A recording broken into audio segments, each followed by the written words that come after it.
बचपन से ही मैं बहुत ही ज़्यादा पतला था and as a hard gainer चाहे मैं कितना भी क्यों ना खा लेता, मुझे वेट गेन करने में हमेशा प्रॉब्लम होती ही थी। इसीलिए 2024 में पहली बार मैंने जिम ज्वाइन किया एंड उस टाइम मेरा वेट अराउंड 47 से 48 केजीज़ के करीब था। फास्ट फॉरवर्ड 10 मंथ्स मेरा करंट वेट है 57 केजीज़ के around and this is how I am looking now. अब मुझे पता है कि ये कोई बहुत बड़ी ट्रांसफॉर्मेशन नहीं है, बट स्टिल जहाँ से मैंने एज अ स्किनी शुरू किया था वहाँ से लेकर यहाँ तक ये मेरे लिए एक अचीवमेंट से कम नहीं है। इसीलिए मैं इस वीडियो के थ्रू आपके साथ वो सारे टिप्स कह लो या फिर सजेशंस कह लो, वो सब शेयर करने वाला हूँ जो मैंने अपने इस पूरे वेट गेन जर्नी में सीखा है। क्योंकि एज अ बिगिनर जब आप पहली बार जिम जाना शुरू करते हो, आपके दिमाग में बहुत सारे कन्फ्यूजन्स रहते हैं कि आपका डाइट क्या होगा, आपका ट्रेनिंग क्या होगा, आपका रिकवरी का क्या होगा, आपके सप्लीमेंट्स क्या क्या होंगे, एक्सेट्रा एक्सेट्रा। सो काम डाउन, क्योंकि मैं ये अश्योर करता हूँ कि इस वीडियो को पूरा देखने के बाद आपको वेट गेन करने को रिलेटेड इन्फॉर्मेशन के लिए कोई और दूसरा वीडियो देखने की नीड नहीं पड़ने वाली। बट उससे पहले मैं एक चीज़ बोल दूँ कि मैं कोई सर्टिफाइड प्रोफेशनल नहीं हूँ। मैं इस वीडियो में जो भी इन्फॉर्मेशन शेयर करने वाला हूँ वो प्योरली एक्सपीरियंस बेस्ड है और वो प्रिंसिपल्स है जो मैं खुद अभी भी फॉलो करता हूँ। So now sit back, relax and enjoy the video.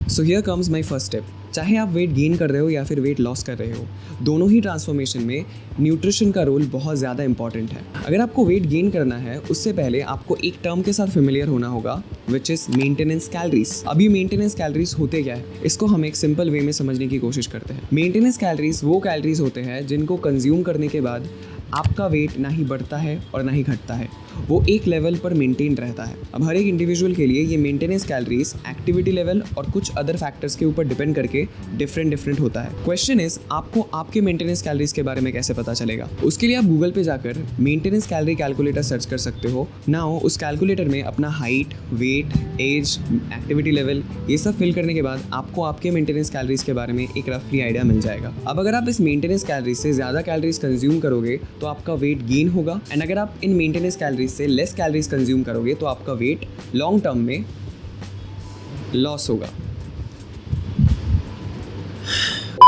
अगर आप इन मेंटेनेंस कैलोरीज से ज़्यादा कैलोरीज कंज्यूम करोगे तो लॉन्ग टर्म में आपका वेट गेन होगा एंड अगर लेस कैलोरीज कंज्यूम करोगे तो लॉन्ग टर्म में ही आपका वेट लॉस होगा। विच मीन्स मेंटेनेंस कैलोरीज से ज़्यादा कैलोरीज कंज्यूम या फिर कैलोरी सरप्लस से आपका वेट गेन होता है एंड लेस कैलोरीज कंज्यूम या फिर कैलोरी डेफिसिट से आपका वेट लॉस होता है। अच्छा, फिलहाल हमारा इंटरेस्ट वेट गेन पर है तो उसके ऊपर बात करते हैं। आपको अब ये तो पता चल गया कि अगर आपको वेट गेन करना है तो आपको एक कैलोरी सरप्लस में रहना होगा, बट कितने कैलोरी ज़्यादा कंज्यूम करना है? लिसन, जब हम वेट गेन करने की बात कर रहे हैं उसमें भी आपके पास दो ऑप्शंस होते हैं। पहला, या तो बॉडी में फैट्स बढ़ाकर एक अनहेल्दी वे में वेट गेन करो एंड दूसरा, एक हेल्दी वे में बॉडी में लीन मसल मास बिल्ड करते हुए धीरे धीरे वेट गेन करो। आई एज्यूम आप दूसरा वाला ऑप्शन ही चूज करोगे और इसके लिए अगर आप आपके मेंटेनेंस कैलोरीज से 200 से 300 कैलोरीज डेली ज़्यादा खा रहे हो देन आई थिंक वो एक सफिशिएंट अमाउंट है। आप खुद ही सोचो ना, अगर मैं आपको एक बड़ा सरप्लस दे दूँ तो आप आपके माइंड को रिस्ट्रिक्ट ही नहीं कर पाओगे।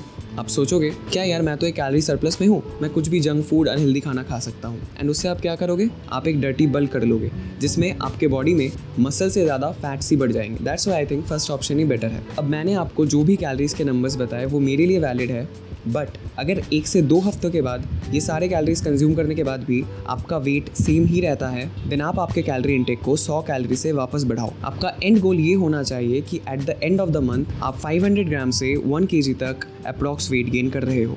ना आपको इस जर्नी में 2 चीज़ों की बहुत ज़्यादा ज़रूरत पड़ने वाली है। पहला तो एक किचन वेइंग स्केल एंड दूसरा एक कैलोरी ट्रैक करने के लिए ऐप। क्योंकि ट्रस्ट मी, बहुत लोगों को ये लगता है कि वो एक कैलोरी सरप्लस में है, बट वो लोग मेजॉरिटी टाइम्स एक अंडर ईटिंग स्टेट में रहते हैं और इसीलिए आपको इन दोनों चीज़ों की ज़रूरत पड़ने वाली है। कैलोरीज को ट्रैक करने के लिए आप माई फिटनेस पैल नाम के ऐप का यूज़ कर सकते हो, जो मैं खुद भी यूज़ करता हूँ। और ये जो किचन वेइंग स्केल है ये आपको आराम से 150 से 200 रुपये का मिल जाएगा ऑनलाइन में। ये एक वन टाइम इन्वेस्टमेंट है एंड ट्रस्ट मी, अगर आप इसको सही तरीके से यूज़ कर पाते हो then it will be a game changer tool for you. मैं नीचे डिस्क्रिप्शन में एक किचन वेइंग स्केल का लिंक दे दूंगा जो मैं खुद यूज़ करता हूँ।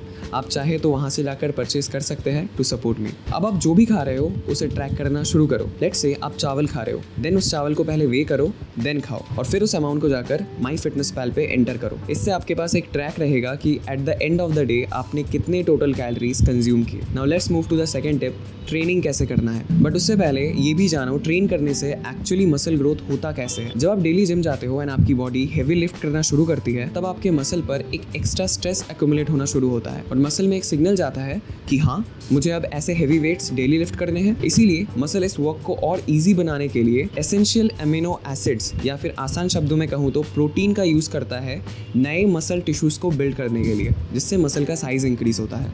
इसे आप मसल का अडेप्टिव रिस्पॉन्स भी कह सकते हो। देखो, जब हम नए जिम ज्वाइन करते हैं उस टाइम पे हमारे बॉडी में जो मसल ग्रोथ है वो नॉर्मल से ज़्यादा अच्छे से होता है ड्यू टू न्यूबी गेन्स। इसीलिए आपको आपके इनिशियल डेज में अपने न्यूबी गेन्स को मैक्सिमाइज करने की कोशिश करनी चाहिए। एंड वो कैसे होगा? अपने हर एक मसल ग्रुप को वीक में 2 बार एटलीस्ट ज़रूर ट्रेन करके। एंड ऑल्सो अगर आप एक नेचुरल लिफ्टर हो देन ये रिकमेंडेड रहता है कि आप आपके मसल ग्रुप्स को वीक में 2 बार ज़रूर ट्रेन करो। रही बात स्प्लिट की, तो मैं एक push pull leg split follow करता हूँ, जिससे मैं ये इंश्योर करता हूँ मेरे हर एक मसल ग्रुप को मैं एटलीस्ट वीक में 2 बार ज़रूर से हिट कर पाऊँ। ये रहा वो स्प्लिट जो कुछ इस तरह दिखता है। आप चाहो तो वीडियो पॉज करके स्क्रीनशॉट ले सकते हो। एंड इसके साथ एक और चीज़ जो मैं कहना चाहूँगा दैट इज़ प्रोग्रेसिव ओवरलोड। इसके ऊपर भी ध्यान देना। अब इसका मतलब क्या होता है? इसका मतलब ये होता है पिछले टाइम जितना वेट आपने लिफ्ट किया था, आपको कोशिश करनी चाहिए नेक्स्ट डे पर आप उससे थोड़ा सा ज़्यादा एक्स्ट्रा वेट लिफ्ट कर पाओ। अब ऐसा भी नहीं है कि प्रोग्रेसिव ओवरलोड बस वेट बढ़ाकर होता है। आप चाहो तो आप उसी सेम वेट से एक एक्स्ट्रा रेप बढ़ाकर भी प्रोग्रेसिव ओवरलोड कर सकते हो। थर्ड टिप ये होगी इंक्रीज योर प्रोटीन इनटेक। आपको ये शायद पता होगा कि तीनों एसेंशियल मैक्रोज यानी प्रोटीन, फैट एंड कार्बोहाइड्रेट में प्रोटीन सबसे ज़्यादा इंपॉर्टेंट होता है मसल बिल्डिंग के लिए। अगर आपको मसल बिल्ड करना है तो प्रोटीन उन मसल्स को बिल्ड करने के लिए बिल्डिंग ब्लॉक की तरह काम करता है। देखो, हमारे यूजुअल इंडियन डाइट्स में प्रोटीन की क्वांटिटी बहुत ज़्यादा नहीं होती एंड इसीलिए आपको आपके अकॉर्डिंग अपनी डाइट में एक अच्छा प्रोटीन का सोर्स ऐड करना होगा। अकॉर्डिंग टू रिसर्च, एक नॉर्मल पर्सन को अपने बॉडी वेट के 1.6 से लेकर 2.2 के मल्टीपल में डेली बेसिस पर प्रोटीन कंज्यूम करना चाहिए। मैं कहूँगा एटलीस्ट अपने बॉडी वेट का ट्वाइस प्रोटीन डेली कंज्यूम क्या करो। So keep this in your mind. अब जैसे ट्रेनिंग एंड न्यूट्रिशन आपको मसल बिल्ड करने के लिए हेल्प करता है, सिमिलरली अपने मसल ग्रोथ को प्रमोट करने के लिए आपको रिकवरी के ऊपर भी ध्यान देना होगा। May be it might sound a bit harsh, but रात को फ़ोन में रील स्क्रॉल करते ना हुए उस फ़ोन को नीचे रखो और सोने पे ध्यान दो। डेली 7 से 8 घंटों की नींद आपके मसल्स को वापस रिकवर करने के लिए बहुत ज़्यादा ज़रूरी होती है। Now let's talk about supplements. उनका क्या करें?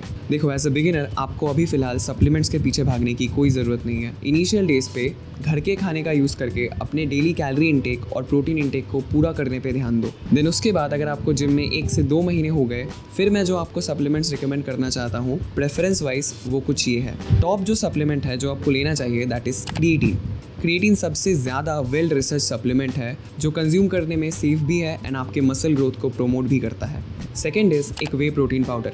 अगर आप एक वेजिटेरियन हो देन एक वे प्रोटीन पाउडर आपके डेली प्रोटीन गोल को हिट करने में बहुत ज़्यादा हेल्प करता है। बाकी कुछ हेल्थ सप्लीमेंट्स है जो आप कंसिडर कर सकते हो, जैसे मल्टीविटामिन, देन ओमेगा 3 या फिर फिश ऑयल जो आपके जॉइंट्स हेल्थ को अच्छा रखने के लिए हेल्प करता है। रही बात कहाँ से लेना है, कौन सा ब्रांड लेना है, देन आई विल सजेस्ट कि जिस भी ब्रांड से लो एक रेपुटेबल ब्रांड से लेना एंड उसी ब्रांड के ऑफिशियल वेबसाइट से जाकर ही उस सप्लीमेंट को परचेज करना। एंड ऑल्सो कैलोरीज बढ़ाने के लिए मास गेनर्स के ऊपर डिपेंडेंट मत रहना। इसके ऊपर मैंने इंस्टाग्राम पे एक अच्छे से वीडियो बनाया है। इसके बारे में और जानने के लिए you can check out my Instagram ID जहाँ पर मैंने मास गेनर को अच्छे से एक्सप्लेन किया है। लास्टली एक extra tip, do a little cardio. ऐसा नहीं है कि अगर आपको बस वेट लॉस करना है तभी आपको कार्डियो करना होता है, बट वेट गेन के टाइम पे भी कार्डियो को अपने डेली रूटीन में ऐड करना इक्वली इंपॉर्टेंट होता है। हाँ, इंटेंसिटी में डिफर, बट कार्डियो करने से आपका हार्ट हेल्थ अच्छा रहता है। So try to make it a habit. ये सारे इन्फॉर्मेशन अगर आप धीरे धीरे अपने लाइफ में इंप्लीमेंट करते हो then I am very positive कि लॉन्ग टर्म में it will going to benefit you. एक अच्छी फिजिक बनाना या फिर मसल मास गेन करना उतना ईजी नहीं होता। सो पेशेंस के साथ अपनी जर्नी में कंसिस्टेंट रहना। इसी के साथ आज का वीडियो यहीं पे ख़त्म होता है। अगर ये वीडियो थोड़ा भी हेल्पफुल लगा then give it a like and अगर इस वीडियो से आपके लाइफ में कोई भी वैल्यू ऐड हुआ देन चैनल को सब्सक्राइब कर देना एंड इस वीडियो को उसके साथ शेयर कर देना जिसको इन टिप्स की ज़रूरत है। एंड ऑल्सो मेरे जर्नी के साथ कनेक्टेड रहने के लिए आप मुझे इंस्टाग्राम पे फॉलो कर सकते हैं to show me some support. ठीक है, तो मैं मिलता हूँ आपसे नेक्स्ट वीडियो में। Till then stay healthy, long way to go.